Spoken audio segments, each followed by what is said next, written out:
Good morning বন্ধুরা, সোমবার সকাল থেকে ভিডিও শুরু করেছি। আবার নতুন ছন্দে ফেরার চেষ্টা, নতুন ছন্দ নয় পুরনো ছন্দ, সেটাকে প্রায় 10 দিন পর আবার নতুন করে নিজে শুরু করেছি। সকালে টিফিন বানাচ্ছি, দেখতেই পাচ্ছ। বলেইছি সোমবার থেকে আমার মেয়ের এক্সাম স্টার্ট, তো সেই সকালে উঠে ওর আগে টিফিনটা বানিয়ে নিচ্ছি। এটা ব্রাউন ব্রেড, এতে মেয়োনিজ দিচ্ছি। মেয়োনিজ দিয়ে আমার মেয়ে খেতে পছন্দ করে, তো মেয়োনিজটা দিয়ে আর অল্প একটু চিনি ছড়িয়ে দেবো, যেমন বাটার দিয়ে পাউরুটি হয় সেরকমই। তো যাই হোক, টিফিনটা বানিয়ে নিই। ওকে আগে ও আগে বেরোবে, তারপর আমার ব্রাশ টাশ করা থাকে, ফ্রেশ হই। জানোই তোমরা, সকালে আগে ওকে না রেডি করে দিলে আমার একটু অসুবিধাই হয়ে যায়, ওই চুল টুল বাঁধা থাকে। তারপর আজকে তো আবার পরীক্ষা, বুঝতেই পারছো, একটু টেনশনের মধ্যেই থাকি। তো সেই চিনিটা ছড়িয়ে দিচ্ছি, দিয়ে ওকে টিফিনটা আগে করে দেবো। চলো।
তো মেয়ে স্কুলে বেরিয়ে গেল। মেয়েকে স্কুলে বেরোনোর পর তারপর আমার যা কাজ থাকে, যে নিজে ব্রাশ করা থাকে, নিজের ফ্রেশ হওয়া থাকে।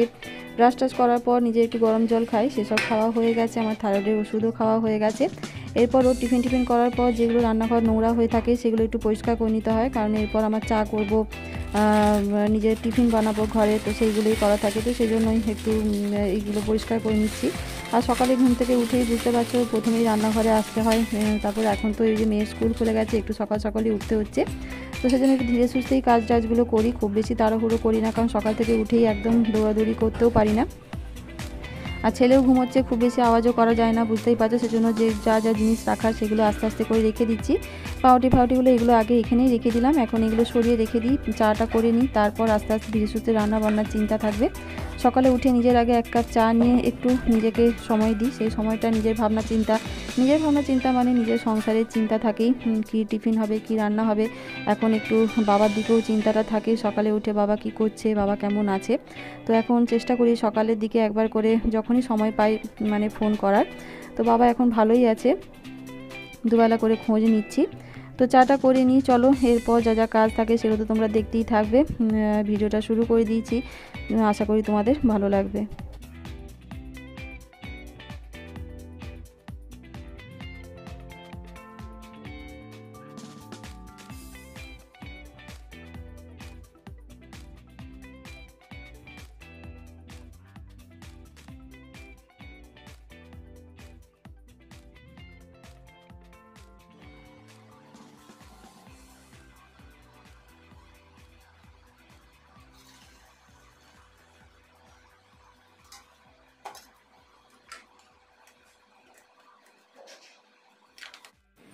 গুড মর্নিং বন্ধুরা, welcome back to my channel. আশা করি তোমরা সবাই খুব ভালো আছো, আমিও খুব ভালো আছি।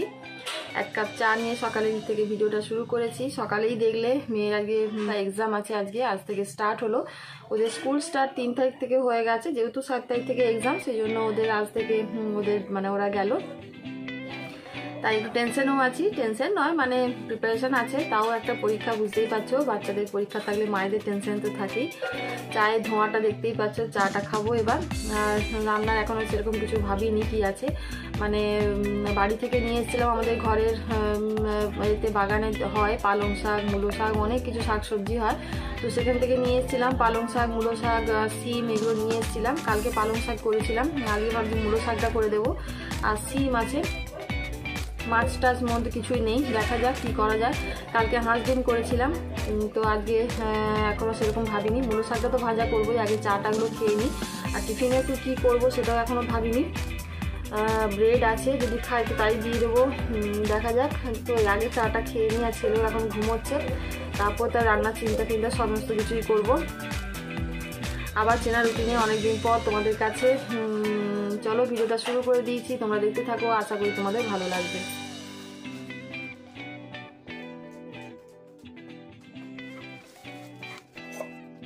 মূলো শাকটা বের করলাম, ওইটা ভাজবো, ওটা আগে ভেজে নিই। এখন ছেলে ঘুমোচ্ছে, আর আমার মাছের বাজারও চলে এসছে, দেখো 2 থলি ভর্তি।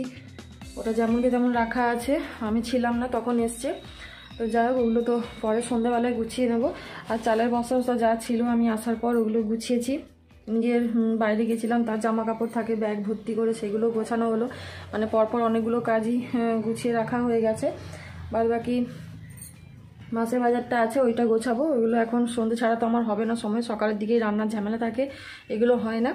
তো চলো আগে শাকটা বেছে নিই, শাকটা বসিয়ে দিই। টিফিনে সেরকম ঝামেলা যে করবো না, বললামই ব্রেড আছে, ব্রেড খেয়ে নেবে। আর কালকে রুটিও অনেকগুলো বেঁচে গেছে, কালকে রুটি হয়তো কেউ খাবে না, আমাদের ঘরে কেউ খেতে চায় না, কিছু করার নেই। ওগুলোই পরে চায়ের সাথে ভেজে ভেজে খেয়ে নিতে হবে আমাকেই। ফ্রিজটাও দেখে নিলাম, ফ্রিজটাও একদিন পরিষ্কার করতে হবে। আর ছেলের কর্নফ্লেক্স ভিজিয়ে দেবো, আজকে রুটি ফুটি যেহেতু করবো না, আটা মাখাও নেই, কাল রাতে রুটি হয়েছে, সমস্ত কিছু আটা শেষ, আটা মাখাও নেই। ছেলের কর্নফ্লেক্স ভিজিয়ে দেবো, ছেলের দুধটাকে গরম করে নিই, আর শাকটাও ভাজতে বসিয়ে দিই।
শাকটা বসিয়ে দিয়েছি ভাজতে। দেখো, আর যেহেতু ঘরের শাক, একদম কোনো সারটা নেই, একদম টাটকা, এর গন্ধটা একটা আলাদা লাগছে। তো শাকটা বসিয়ে দিয়েছি, আর এখানে আলু ছুলে রাখা আছে, ভাবছি আলু সয়াবিন করবো। আর সিম আছে, সিমটাও করে দেবো। সিমটা যেটা আমরা করি পেঁয়াজ আর রসুন দিয়ে, সিম বটি যেটা আমাদের এখানে বলে, তো ভাবলাম সেটাও করে দিই। সিমও মানে নিয়ে এসেছিলাম, টাটকা সিম আছে, ওটাও করে দেবো। আর ডাল একটু আছে, দেখা যাক কতটা আছে, যেরকম সেরকম হয় ডালও বসাতে হবে, আর একটু চাটনিও করতে হবে। ডাল চাটনি তো মাস্ট, জানোই। তো শাকটা ভাজা হয়ে যাবে। আর শাকটা যেহেতু নরম না, প্রচণ্ড জল বেরিয়েছে, এটা এখন টাইম লাগবে একটু শুকাতে। মূলো শাক খেতে ভীষণ ভালো লাগে। মাঘ মাসে মূলো খায় না, জানি না মা খাবে কি না, মা কিন্তু মূলো খায় না মাঘ মাসে। মূলো শাকটা খাবে কিনা, মা উঠুক, মা ঘুমোচ্ছে এখন। তো শাকটা প্রচুর জল বেরিয়েছে,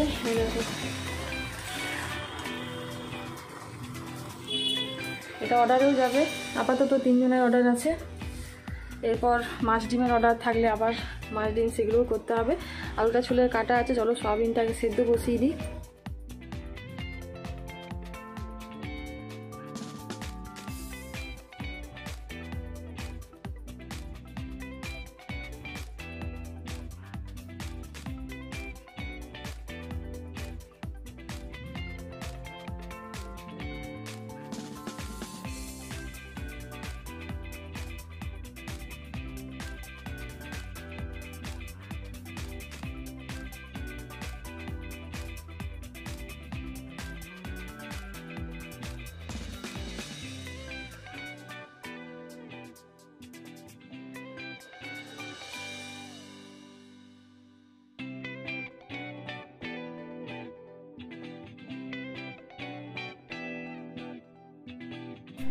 তো আলু সয়াবিনের তরকারি করবো বললামই, তো সয়াবিনটা ভিজিয়ে রেখেছিলাম। এরপর ভালো করে জলটা নিগড়ে নিই, মানে জল শুদ্ধ সয়াবিনটা দিলে কিন্তু জলে একদম মানে ভর্তি হয়ে যাবে, সয়াবিনটা ভালো করে ভাজা হবে না, জল জল বেরিয়ে যাবে, তারপর কড়াইয়ে চিটিয়ে যাবে, ওগুলো খেতে ভালো লাগে না। সয়াবিন যখনই রান্না করবে, সয়াবিনটা চেষ্টা করবে একদম হাতে মুঠো করে সয়াবিনের পুরো জলটা বের করে দেওয়া।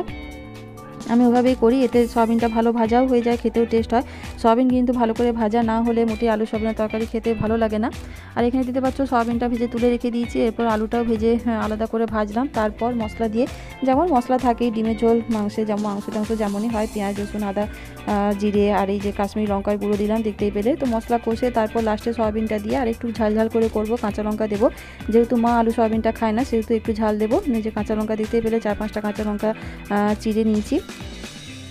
তো এই পাশে আলু সয়াবিনের তরকারিটাও বসিয়ে নেবো। আর এপাশে ছেলেও উঠে গেছে, ছেলেকে আমার খাওয়ানোও হয়ে গেছে। ছেলে কিন্তু আমার রান্নাঘরের পাশে যে জায়গাটা দেখতে পাচ্ছ ওই রোদ্রাতে ও বসে গেছে, ওইখানে খেলনাপাতি নিয়ে, তোমাদের দেখাচ্ছি একটু পরেই।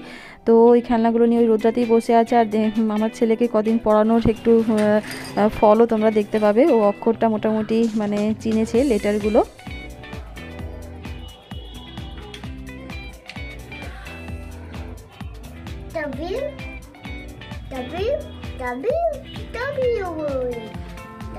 এটা কি ডাব্লিউ? O W. তো শুনলেই তোমরা, ও মোটামুটি লেটারগুলো এখন চিনেছে, ABW যেটা দেখতে পাচ্ছে সেটাই বলছে। তো আলু সয়াবিন আমার মোটামুটি হয়ে গেছে, ওপাশে তরকারিটা বসিয়ে দিয়ে চলে এসেছি ঘরে। মানে বললামই না, হাউস ওয়াইফদের চারিদিকটা নজর রাখতে হয়। বিছানাটাও তোলা ছিল না, তো সেই জন্য তরকারিটা বসিয়ে বিছানাটা তুলতে চলে এলাম। আর এই যে কবে শীতকাল যাবে, এই বড় বড় কম্বলগুলো ঘাড়া নাড়াঘাটা করা বন্ধ হবে ভগবানই জানে। মানে গরমকালে এই কাজগুলো থাকে না, একদম সুন্দর খালি বিছানা থাকে, এসে শুধু বালিশটা ঠিকঠাক করে দিলেই হয়ে যায়। আর এই শীতকালে বিছানা তোলা মানে একটা বিরাট বড় কাজ, মানে এটা করাও একটা বিরাট বড় সময়ের কাজ, যার জন্য এই বিছানা তোলাটাও আমার পড়ে থাকে, পরে করব করে করাও হয় না। তো চলো বিছানাটা তুলে নিয়ে তারপর তো রান্নাবান্না যেগুলো আছে সেগুলো করে নিয়েছি। শাকটা তো ভাজা হয়ে গেছে, এপাশে তরকারিটাও বসিয়ে দিয়েছি, লাস্টে শুধু শিমের বটিটা করব। সয়াবিনের তরকারি হয়ে গেছে, এপাশে ডালও করলাম, ডালটা কম ছিল তো সেই ডালটাও বসিয়ে দিলাম, ডালও হয়ে গেছে। আর এখানে চাটনি করছি, চাটনি। তো তোমাদের চাটনি দেখানোর পর চলে এলাম একদম লাস্টে, সিমের বটিটা হয়েও গেছে আমার, একদম লাস্টে তোমাদের দেখাচ্ছি। এরপর রান্না মোটামুটি কমপ্লিট হয়ে গেছে। এরপর নিজের একটু খিদে পাচ্ছিল বলে নিজের মুড়ির চাট করেছি, সেটা তোমাদের দেখানো হয়নি। এই দেখো রান্নাঘর পরিষ্কার করছি, এই দেখো মুড়ির বাটিটা দেখতে পাচ্ছ কত কি দূর থেকে, বুঝতে পারছো কি না বুঝতে পারছি না, যা পেরেছি সব নিয়েছি। কাঁচা লঙ্কা, টমেটো, চানাচুর, একটু আলু ছিল, সেই আলু সমস্ত কিছু চটকে মুড়ি এরকম খেতে কিন্তু দুর্দান্ত লাগে। মানে খিদে পাক আর নাই পাক, এরকম চাট থাকলে মনে হয় আগেই খাই, পেট ভর্তি থাক আর যাই থাক। আর এবার আমার রান্নার থাক মোটামুটি দেখতেই পাচ্ছো সব কিছুই হয়ে গেছে। তো টিফিনটা খেয়ে নিই, চলো খেয়ে নিয়ে তারপর তো আরও রান্নাঘরের কাজ যা থাকে, এবার রান্নাঘর পরিষ্কার করার কাজ থাকে, সেগুলো করতে হবে।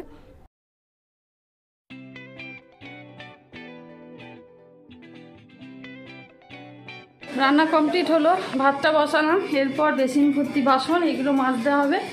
বাসনগুলো না মাজলে আর শান্তি নেই। এই রান্না হয়ে যাওয়ার পর না মনে হয় আর কোনো কাজকর্ম করবো না, এবার ছেড়ে দিই। এটাই হচ্ছে সব থেকে কষ্টের কাজ। এই রান্না হয়ে যাওয়ার পর বেসিন ভর্তি, দেখতে পাচ্ছ বেসিনে এতটুকু জায়গা নেই, এগুলো না পরিষ্কার করলে বেসিনও খালি করতে পারবো না।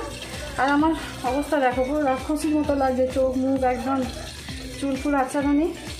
ভাতটা বসালাম, এগুলো করে নিই। আর এখানে এসে ছেলের রীতিমতো বাঁধামো শুরু করেছে। মা বাড়িতে খুব ভদ্র হয়েছিল, এখানে এসে আবার ওর রূপ খুলেছে, চারিদিকে দৌড়াচ্ছে, নালিতে যা পাচ্ছে খেলনাপাতি সব ফেলে দিচ্ছে। তো চলো আর বকবক করবো না, বাসনগুলো আগে মেজে নিই।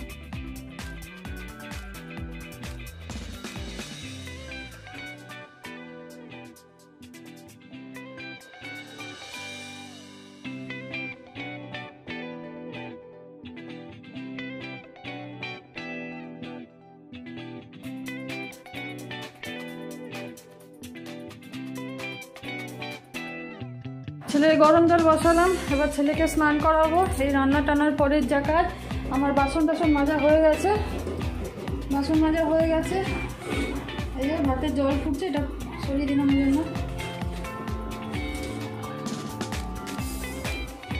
আর নিচে যে যা বাসন মেজেছিল সেগুলো রাখা আছে, সেগুলো তো সন্ধ্যাবেলা করি জানো, এগুলো আর এখন গোছানোর সময় নেই। আর আমার ঘরের অবস্থাটা দেখো, বিছানা তুলবো আর কি, এই দেখো ওটা বিছানা আবার নোংরা করে দিয়েছে। গরম জলটা হোক, ছেলেকে স্নান করিয়ে দিই, তারপর আমার স্নান আছে, পুজো আছে, সব কিছুই আছে, ছেলেকে খাওয়াবো। তো চলো বন্ধুরা, আজকের ভিডিওটা এই পর্যন্তই। দেখা যাচ্ছে তোমাদের সাথে কালকে নতুন একটা ভিডিও, নতুন একটা ব্লগ নিয়ে। তখন তোমরা ভালো থেকো, সুস্থ থেকো, সবাইকে ভালো রেখো। আর আমার ভিডিও যদি একটু ভালো লেগে থাকে লাইক, শেয়ার, সাবস্ক্রাইব অবশ্যই করো। চলো, টাটা।